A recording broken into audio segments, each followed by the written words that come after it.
زما ګرانو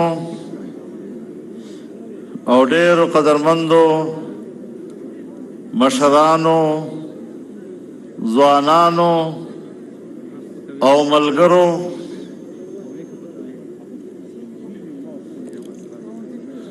دغه اجتماع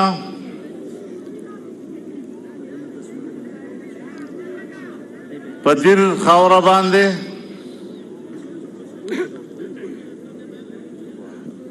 ډېرې مودې نه پس راغونډېږي او ما دپاره د سعادت او د اعزاز خبره ده چې زه یوې داسې اجتماع ته خطاب کوم چې د هغې نسبت د دغې خاورې یو لوی روحاني شخصیت، د علم غر، یو لوړ رتبه عالم دین او استاد حضرت مولانا قاضی عبدالسلام صاحب ته منسوبه ده. یقیناً د حضرت په دغه خاوره باندې او په دې قومونو باندې دا حق و چې موږ په یو میدان کې راجمع شو او د حضرت دینی، علمی، ملی او سیاسی خدماتو ته پیرزونې وړاندې کړو. الله تعالی دې حضرت مرحوم دا خدمات قبول وګرځوي او آخرت دپاره دې الله تعالی د دپاره د جنت الفردوس ذریعہ وګرځوي.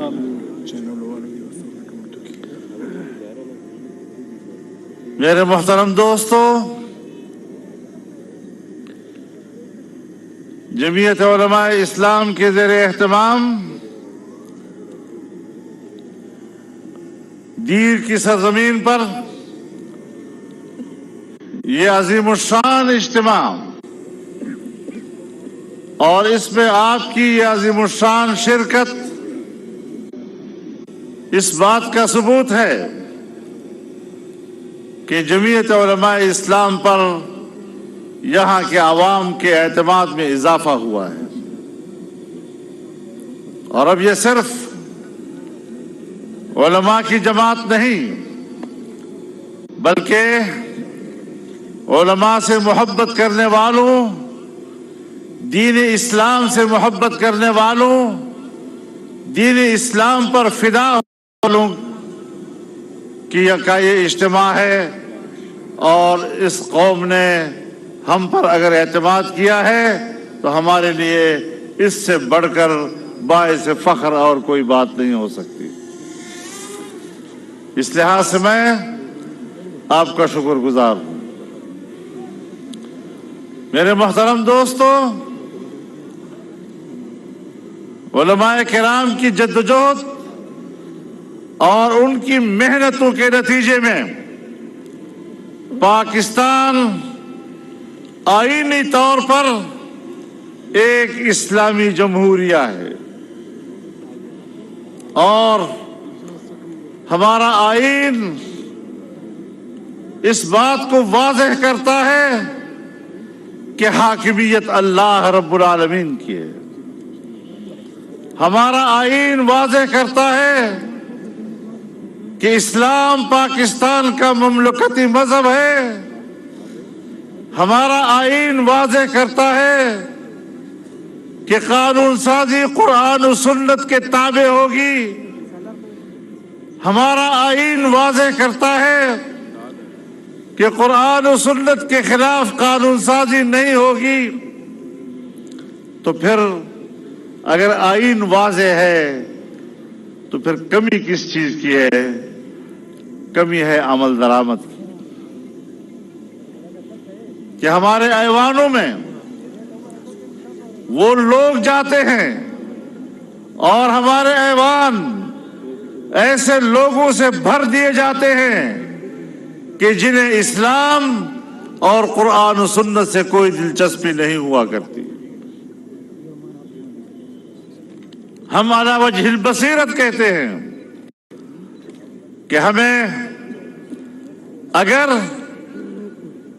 اس وطن عزیز کو امن کا گہوارہ بنانا ہے، اگر ہم نے اس وطن عزیز میں انسانی حقوق کا تحفظ کرنا ہے، جان، مال، عزت و آبرو اور اس سے متعلق حقوق کا تحفظ کرنا ہے، معیشت کو بہتر کرنا ہے، خوشحال معاشی زندگی دینی ہے، تو دین اسلام کے علاوہ اور کوئی رہنما نظام ہمارے پاس نہیں ہے۔ آج ہم معاشی انحطاط کے انتہا پہ پہنچ چکے ہیں۔ مشکل یہ ہے کہ پاکستان میں سیاسی استحکام نہیں ہونے دیا گیا، اور آپ نے دیکھا کہ 2018 کے الیکشن میں جب تاریخ کی بدترین دھاندلی کی گئی اور ایک جعلی اکثریت پاکستان پر مسلط کی گئی، تو ایک سیاسی عدم استحکام آیا، ملک کا سیاسی نظام متنازع ہو گیا، اور ایک متنازع نظام کے نتیجے میں پاکستان کی معیشت بیٹھ گئی۔ اس کے نتیجے میں معاشی عدم استحکام آیا، اور معاشی عدم استحکام ریاستوں کا خاتمہ کر دیتی ہے۔ معاشی عدم استحکام عوام بغاوت کرتے ہیں، بغاوت کے پرچم بلند ہو جاتے ہیں، لیکن جمعیت علماء اسلام کا گزشتہ 3-4 سالوں میں مسلسل کردار نے پاکستان کو ایک قوت بنایا۔ سیاسی قوتیں ایک پلیٹ فارم پر رہی، ہم نے 14 ملین مارچ کیے، ایک آزادی مارچ کیا، تمام سیاسی قوتوں کو ایک پلیٹ فارم پر اکٹھا کیا، پھر پی ڈی ایم بنایا، جمعیت علماء اسلام کی قیادت میں ملک کی تمام سیاسی قوتیں ایک پلیٹ فارم پر اکٹھی ہوئی، اور ہم نے اس حکومت کا خاتمہ کیا جس نے ملک کی معیشت کو زمین بوس کر دیا تھا، جس نے دنیا میں پاکستان کو ایک دیوالیہ ریاست کے کنارے کھڑا کر دیا تھا۔ ہم بلیک لسٹ ہونے کو تھے، اور ایسی ریاست ہمارے ہاتھ میں آئی،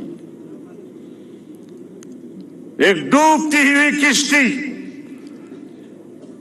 جس کو ہم نے سہارا دیا، اور آج وہ کشتی رفتہ رفتہ ساحل کی طرف رواں دواں ہے۔ میرے محترم دوستو، جہاں ہم دیوالیہ پن کے کنارے کھڑے تھے، جہاں ہمیں دنیا بلیک لسٹ قرار دے رہی تھی، جس کے بعد نہ ہمیں کوئی امداد ملنی تھی نہ کوئی قرضہ ملنا تھا، 6 مہینے کے اندر نئی حکومت نے وہاں سے اٹھا کر پاکستان کو وائٹ لسٹ میں لے آئی ہے۔ پاکستان کے لیے بیرونی امداد کے راستے کھل گئے ہیں، لیکن اب بھی ہم دلدل میں ہیں، اب بھی ہم مشکلات میں ہیں۔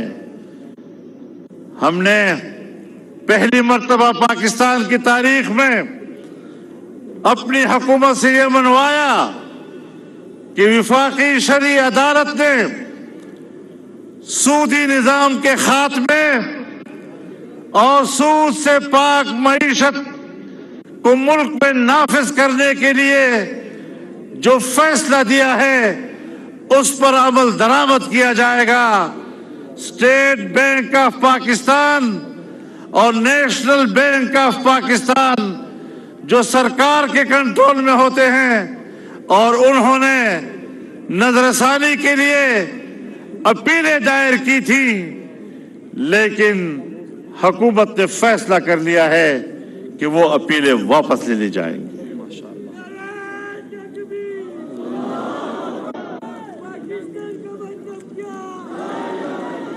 نعرہ تکبیر! جمعیت علماء اسلام زندہ ہے! جمعیت زندہ ہے! جمعیت! میرے محترم دوستو، ہم نے معاملہ یہاں تک نہیں چھوڑا۔ ہم نے علماء کرام کی خدمت میں درخواست کی کہ اس حوالے سے تمام مکاتب فکر کے علماء کرام پر مشتمل اور پاکستان کی تاجر اور کاروباری طبقے پر مشتمل ان کے نمائندوں پر مشتمل ایک ملک گیر سیمینار منعقد کیا جائے، تاکہ اگلے اقدامات پر حکمرانوں کو اور حکومت کو تجاویز دی جا سکے۔ میں شکر گزار ہوں حضرت مولانا مفتی محمد تقی عثمانی صاحب کا کہ انہوں نے ابھی 30 نومبر کو ملکگیر سیمینار منعقد کرنے کے لیے دعوت نامے جاری کر دیے ہیں، اور انشاءاللہ اب سود کے خاتمے اور ایک سود سے پاک معیشت کی طرف اگلے اقدامات کی طرف ہم جائیں گے۔ آپ کی دعاؤں سے انشاءاللہ ہم کامیاب ہوں گے۔ میرے محترم دوستو، ہماری ملک کی معیشت اس وقت بیٹھ چکی ہے۔ کہا جاتا ہے ایک پارٹی ملک کی معیشت کو ٹھیک نہیں کر سکتی، پھر تجویز دی جاتی ہے کہ قومی حکومت بن جائے۔ تو میں ان کو بتانا چاہتا ہوں بصد احترام کہ پاکستان میں قومی حکومت قائم ہے، اور آج وفاق میں جو حکومت ہے وہ ایک قومی حکومت ہے۔ ہاں، وہی پارٹی اس قومی حکومت سے باہر ہے جو اس ملک کی معیشت کی تباہی کا ذمہ دار ہے۔ نااہل باہر ہیں، اگر وہ اہل ہوتے تو شاید ہم ضرورت محسوس کرتے کہ ان کو بھی ہونا چاہیے۔ تباہ کرنے والوں کو بھی، عمارت کو گرانے والوں کو بھی عمارت کی تعمیر میں شریک کیا جا سکتا ہے۔ تو اس حوالے سے ہماری لائن بالکل واضح ہونی چاہیے، اور ہمیں ایک مضبوط معاشی نظام کی طرف جانا ہوگا۔ میرے محترم دوستو، سب سے پہلے سیاسی نظام کو متنازع بنایا گیا، پھر ملکی معیشت کو تباہ کیا گیا، اب آخری حصار وہ دفاعی حصار ہوا کرتا ہے۔ ملک کی بقا کے لیے آخری قوت دفاعی قوت ہوا کرتی ہے، اس کو بھی متنازع کرنے کی کوشش کی جا رہی ہے، تاکہ کچھ بھی نہ رہے پاکستان میں۔ تمام ادارے متنازع ہو جائے، سیاست متنازع ہو جائے، معیشت متنازع ہو جائے، دفاع متنازع ہو جائے، ہر جگہ پر گند ڈالنے کی سیاست، ہر جگہ پر قوم کو پریشان رکھنے کی خواہش، لیکن ہم نے سب ناکام بنا دیے ہیں۔ انشاءاللہ فوج بھی مستحکم رہے گی، متحد رہے گی، معیشت بھی مستحکم ہوگی، اور ملک کی سیاست میں بھی استحکام آئے گا انشاءاللہ العزیز۔